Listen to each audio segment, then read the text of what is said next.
GM, everybody. We are live with our 46th installment of Nansen Office Hours. So thank you for joining us today, and drop your GMs in the chat. I'm here with a very special guest, Coopahtroopa. Welcome, Coopa. GM, my friend, a very GM indeed. It was great to meet you in person about a month ago, I guess, in New York. That was amazing. And now we're meeting in the metaverse once again. Yeah, I definitely preferred your IRL Pudgy Penguin shirt, but I think this is a close second with your nice white collared t-shirt here today. Yeah, so we're excited to have you on this call today. And I would love for you to give a quick intro of yourself for those of you who don't know the magic Coopahtroopa. Absolutely. I'll start off by saying that I lost my voice this weekend at a festival, so please excuse any voice cracks or whatnot that come out here. But those that don't know, what's up? I'm Coopahtroopa. I work across the creator economy as an operator and investor. I'm very active in most of the DAOs in the space today, most specifically one called Friends with Benefits, which is a culture crypto DAO. I do investing with the firm called Variant, and then I advise a lot of projects in the space like Audius. So very excited about this show here today. Been a longtime Nansen supporter and user, and just thrilled to be involved. Amazing. Yeah, we're going to have a little Nansen and chill session here today, which I'm excited about. And I want to ask you a few things about your DAO journey before we get into that. So how did you, what was the first DAO you joined, and how did you get into this space? The first DAO I joined was Metacartel in 2019. I was doing journalism at the time, and so I came across this DAO that was doing Ethereum grants for consumer-facing products. I was like, okay, this is awesome. Crypto needs to go mainstream. Here's a group that's giving grants to people who are building those type of products. I did not have a lot of ETH at the time, and so my very first DAO I joined by writing. I was doing interviews with people in the DAO. I was doing notes at town halls, and I was doing whatever I could to basically work my way into the group. From there, I got a couple more writing opportunities for Moloch DAO, for Raid Guild, through other projects like POAP. And from there, I think it was a snowball. I really just worked really hard and showed that my time was just as valuable as my capital. And a few months later, I found myself in pretty much every DAO that I wanted to join. It's amazing. I really love your story. It's like you're such a good example of how this is such a meritocratic space. You can just jump in here with lots of energy, intelligence, enthusiasm, and crush it in a very short amount of time. So of course I have to ask, do you have any tips for people who might be on the fence of kind of joining the crypto space, looking to join a DAO? What are some actionable things that people can do if they want to get involved? I think going from learning about it to actually trying things out is extremely important. I noticed that a lot of people try and read about crypto for many weeks before they actually start taking on-chain actions. You are going to learn exponentially more by going out and doing the things on-chain than you are from reading about them. I think there's a lot of areas to contribute. So be very pointed in saying, this one project looks really interesting to me. Let me try and interact with them in 2 or 3 meaningful ways. I don't think it's very valuable to try and spread yourself thin across everything to start. I feel like finding one thing that really resonates with you, putting a lot of time and energy into it, and trying to get involved in a very real way will be the fastest way to learn. And you also meet the most people that way.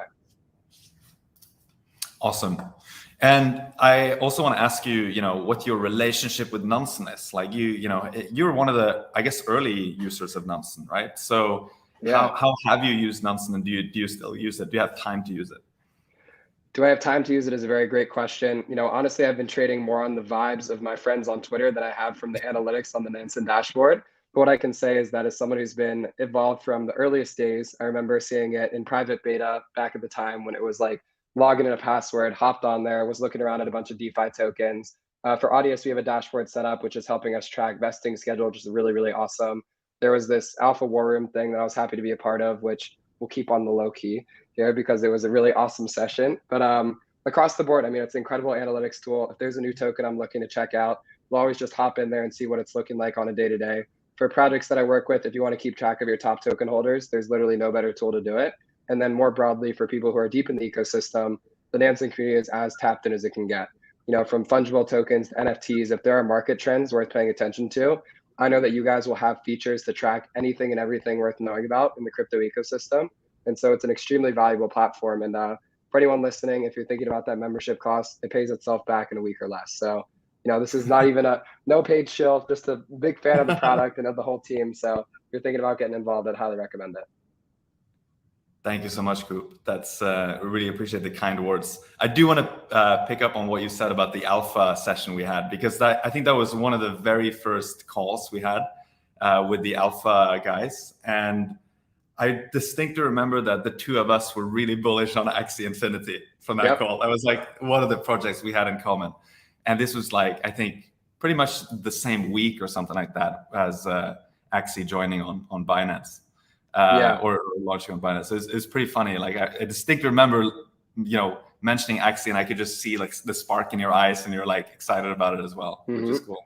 Yeah, it was like Axie at 20 cents, Sushi at 70 cents, maybe a couple other ones here and there. But, the one thing I respect about you guys is you're building a killer product, but you're also like super deep in the weeds. When it comes to tracking new tokens, it's always really fast to update. When it comes to just like understanding the vibe of the market, I mean, even the Twitter account on Nansen, it's such a tapped in product with the community itself. I see a lot of distinction between, research products, building research for a lot of chains that people may or may not care about, but Nansen community is always just right front and center. And I think that's been the reason that I've been so excited about it. If there's something that one of my projects needs, I can always come and reach out to you guys. You build custom integrations for people. You help make sure that people get what they need. And I think it goes a long way, both in the brand and the people working around you. Thank you, sir. You're too kind. Should we dive into some Nansen dashboards here and just see what we find? Let's see what we can find. Yeah. So do you want me to control the screen, or do you want to do it? Like, I mean, you got it, man. Rip it. I want to see the master driving the wheel here. All right. Let's see if I can get the right window up here. So can you see my screen now? Yep.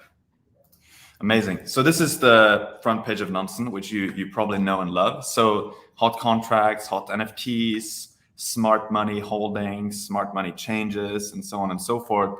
I don't know how plugged in you are into like the NFT space, but we have this dashboard here. I mean, obviously you're plugged into everything, but I don't know how much you actively look at like PFP collections and things like that. Is that something you're interested in, or? Interested in conceptually. I don't spend much time on it from a day to day. I think the one thing I really loved recently was the whole trait reveal studies that you guys have been posting. So for example, like Mechaverse and some of these other ones, I know that there's some analytics in Nansen where you can see the difference in pricing from when trait reveals go live and sort of the different volumes on that front. I think like more detailed information beyond floor prices and like sales volume, those little nuanced things are what really, really excite me about these collections. Yeah.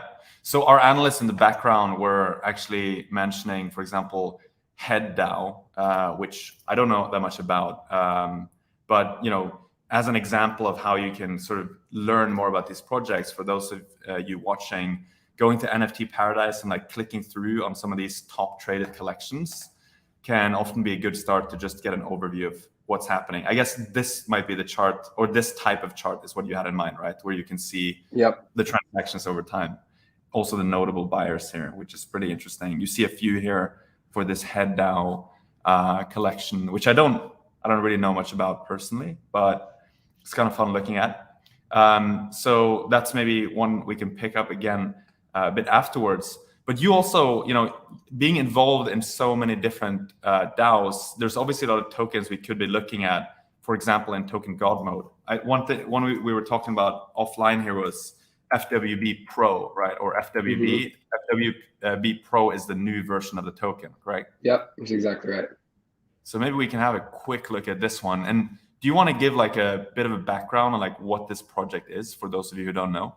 Yeah, so FWB Pro is a new token for Friends with Benefits group. This is a culture crypto community. So how it works is people hold tokens to access a token-gated Discord server. Those tokens get you access into a variety of IRL and digital events. They also give you governance over a community treasury. It's nothing too crazy from a tokenomics perspective, but what I think is interesting about this token is it's very socially driven. And so you'll notice in the holders, there's a lot of holders that have either been holding for a long time or just holding the minimum amount required to get involved. I think this is a little bit different from a more traditional DeFi token where maybe there's a lot of, whales kind of accumulating here and there. I think that for some of these social tokens, the quantity of holders is going to be much higher, but the quality of that engagement is also much higher as a result. So someone who holds 75 tokens, may vote on governance every time, but that's a very small statement of the picture. There's also ways that they're engaging in Discord. They're hosting community events. And so you can see here on the screen, 75 tokens is that minimum threshold to get into FWB today. And so you can see that we have hundreds of holders that are all holding right around 75, somewhere in that threshold. Yeah. And very recently, we added a tier called FWB Local. And so we kind of found that 75 tokens was difficult for people to join. At today's pricing, it's about $7,500. And so $7,500 to get into a Discord for a lot of new users was somewhat difficult. So we added this FWB local feature where you could join for 5 tokens, get access to an IRL chapter, so LA, New York, or London, and then all of our digital events. So we have town halls every other week. We have coffee times on Wednesdays, Seed Club Jam Sesh on Thursdays, different workshops on Friday and Tuesday. And so we just try to curate a space where if you hold a very small amount of tokens, you can come and access a variety of social products. And I think across the board, as you can see here in the Nansen dashboard, FWB members are sort of popping up in hordes because this is a token where people are buying a fixed quantity. And rather than trying to think of this as like, oh, I'm buying 10 ETH worth, they'll often look at it in terms of, I'm buying a membership in this many tokens. And I think that trading behavior is very, very interesting.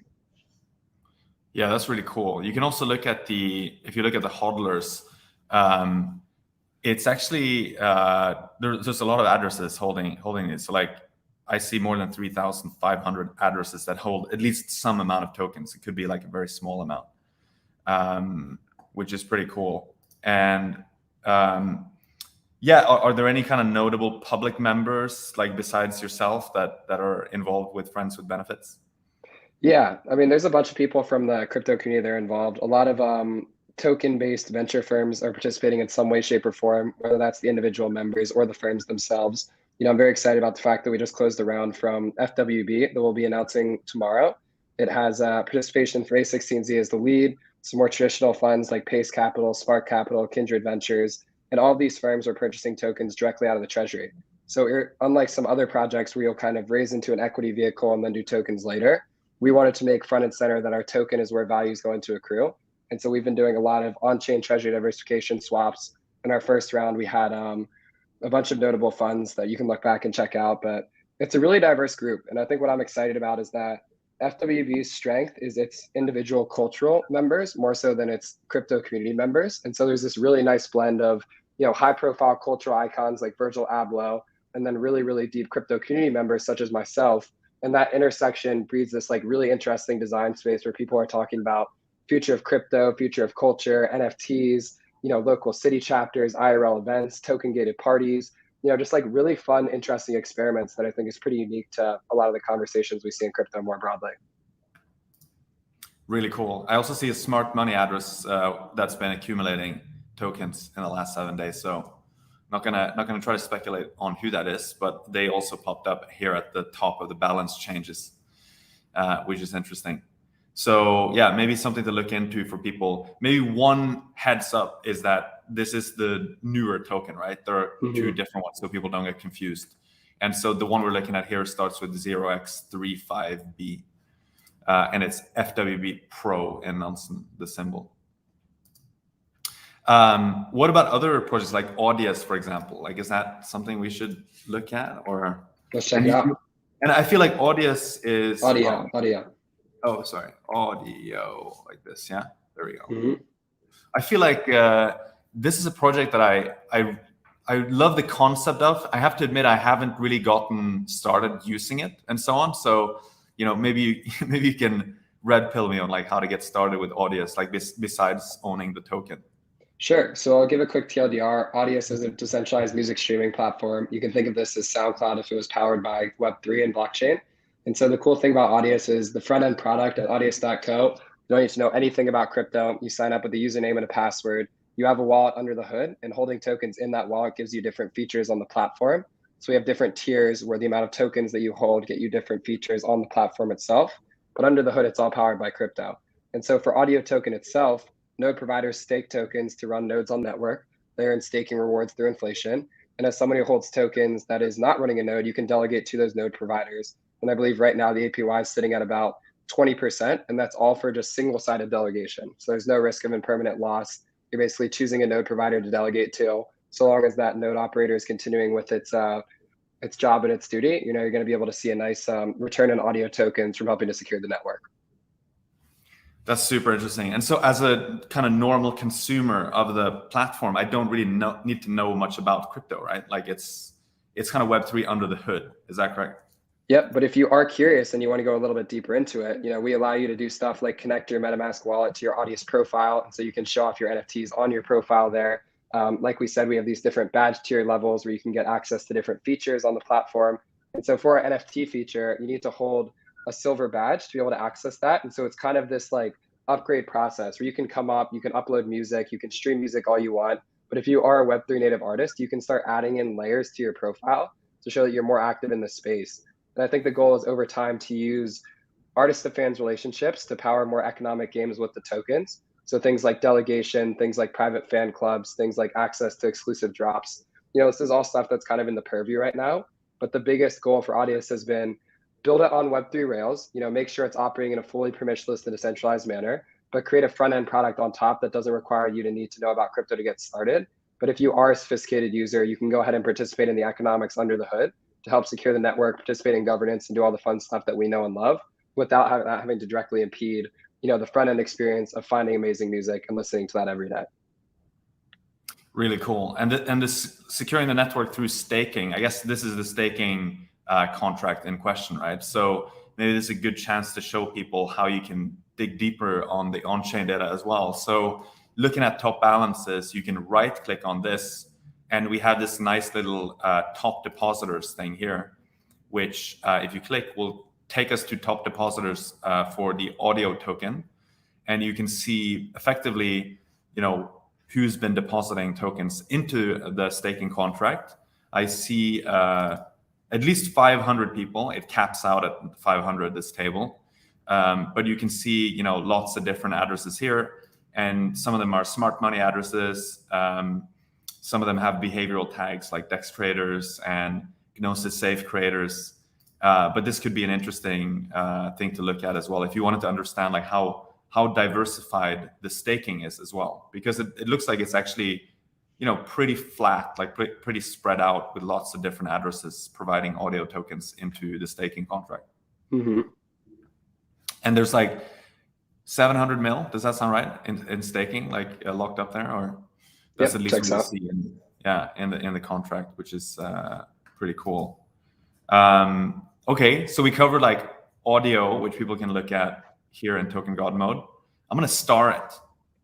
This is a new feature we have, so that now it's going to be in my watch list, so I can see tokens that I care about. I don't have to keep saving addresses and stuff like that. We're just keeping it in one place. Nice. So we covered audio. We covered friends with benefits. Are there any other like DAO tokens you're involved with that you want us to have a look at? Bankless DAO seems like a pretty interesting one to check out. The other two that I'm pretty excited about, Bankless DAO and Forefront, those are kind of the two in the more like social token DAO landscape that I've been pretty excited about. So I'd say either one of those feels like a great one to check out. Is this the bank token? I guess not, right? Oh, it is. Okay, let's see. Yeah, bank. Let me just double check to make sure that I'm not showing another bank token here. Bankless. This one. So let me just grab the token address. 3,964. Yeah, 0x2D9. Yeah, I think exactly. So I think you can plug in any address here for those of you watching. So we're gonna spin up this one now. It turns out there's another bank token, which I think is the float protocol bank. So we might want to clarify that a bit in the UI. But you can actually see some of the liquidity for this.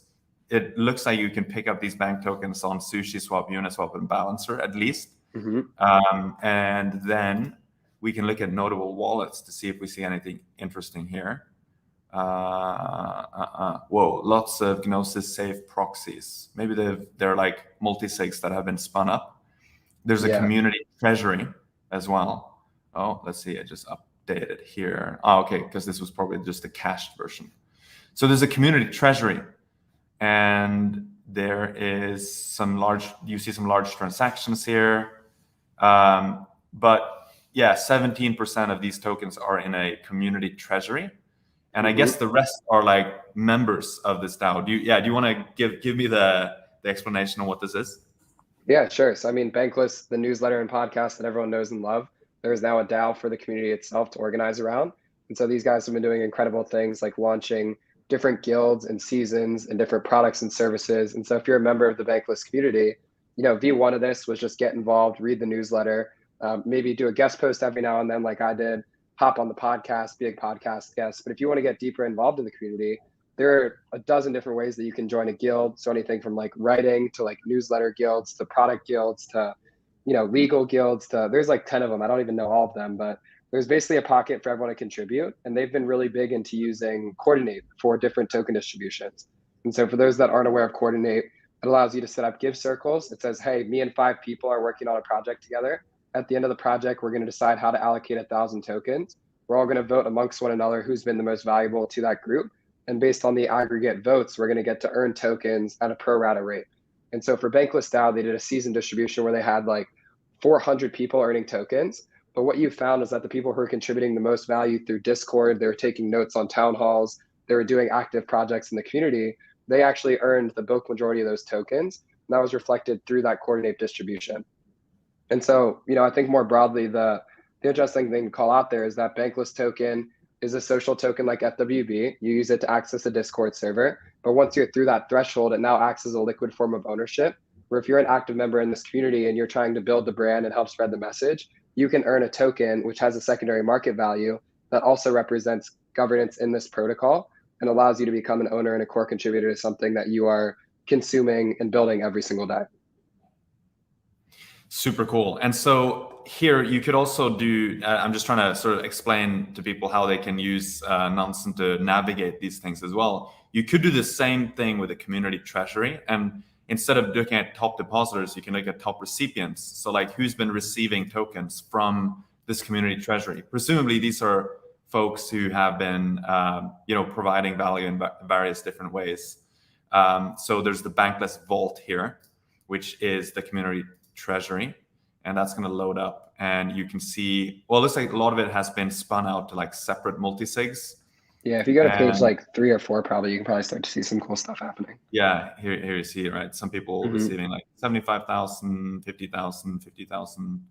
Yeah, that's really cool. You can see some nice ENS names there. Very cool. Actually, one thing that while you were talking, it made me think like how many people participate in like many different DAOs like this, right? So I was clicking through this and I saw somewhere there was an FWB member like here. Yeah, right? I see like 4 of them. Yeah, so it's exactly. So it begs the question, like, can we figure out the overlap? And there is actually a dashboard in Nansen under diligence and token overlap, which we can open up now. I saw myself on that list, but I'm not calling it out because there's a secret ENS on there. Okay, so if I write like audio, so you should do FWB and BANK. Do FWB and BANK. Oh yeah, cool. Sorry, FWB, and then I'm gonna paste in this one. Let's see if it works. Right? Yeah, Bankless token, and so Friends with Benefits Pro Bankless token might take a little bit of time to have this load, but we should be able to see the total holders and also like percent overlap on this one. Might have to give it some time because I don't think anyone's ever run this query before. So it's being run. Here we go. Boom. It's a good query to run. Yeah, I'd say for the people listening to the podcast, I think this is a good set of tokens to hold together as the alpha leak for the call. Yeah. That's the alpha leak. That's Coopah's alpha leak. But no financial advice on this. This is purely informational. So total holders, like the union of these 2 tokens, 7,270. And then they have. It's interesting. They have almost as many, almost the same amount of token holders on each side, and there's basically 7% that hold. I think. What this means is a little bit hard to read, is that 7% of the token A holders also hold token B. And if you look at the overlap as a percentage of the total, it's 3.45, which is actually like relatively high, having looked at a few other tokens like this before. But you can see them on this chart too. So you see this one has like 910 FWB tokens and 722,000 Bankless tokens. And you see a few other ones here. Like, it's a great trader to follow. Look at that, POAP.eth right there on the balance overlap holders. Just saying. Yeah. Good one to follow. There you go, right? Yeah, Pope.eth. That's a pretty good one. It's strange that doesn't have a smart money emoji on it, but yeah, I think you're right. That's a bit of an alpha leak there as well. So you can see, this table which just shows you who's actually holding both tokens. So I think many people don't know about this dashboard, but it can be quite useful in more social communities and DAO tokens like the ones we're looking at right now. Mm-hmm. Nice. We're actually getting close to you have a hard stop in 5 minutes. So I want to make sure we cover everything before that's over. Anything else you want to look at before we sign off here? No, I would just say we only tap the surface of what's possible here. I think that Nansen is an endless rabbit hole. And so as you've seen from our 10 minutes of exploration, there's a lot of information to uncover here. And as you start getting more sophisticated with the product, I think you're going to find that you can be very ahead of the curve very fast. And so it was good to just walk through it. And I hope people can notice that this is like the smallest tip of the iceberg for everything that's possible with it. Yeah, so really appreciate you coming on, Cooper. Would love to have you back anytime. You're a true inspiration for a lot of people starting in this space, having worked your way up in a very short amount of time. So I really appreciate everything you do for the crypto community, and of course for Nansen as well, your kind words. So I think we can wrap it up there for today. Hope everyone enjoyed the discussion.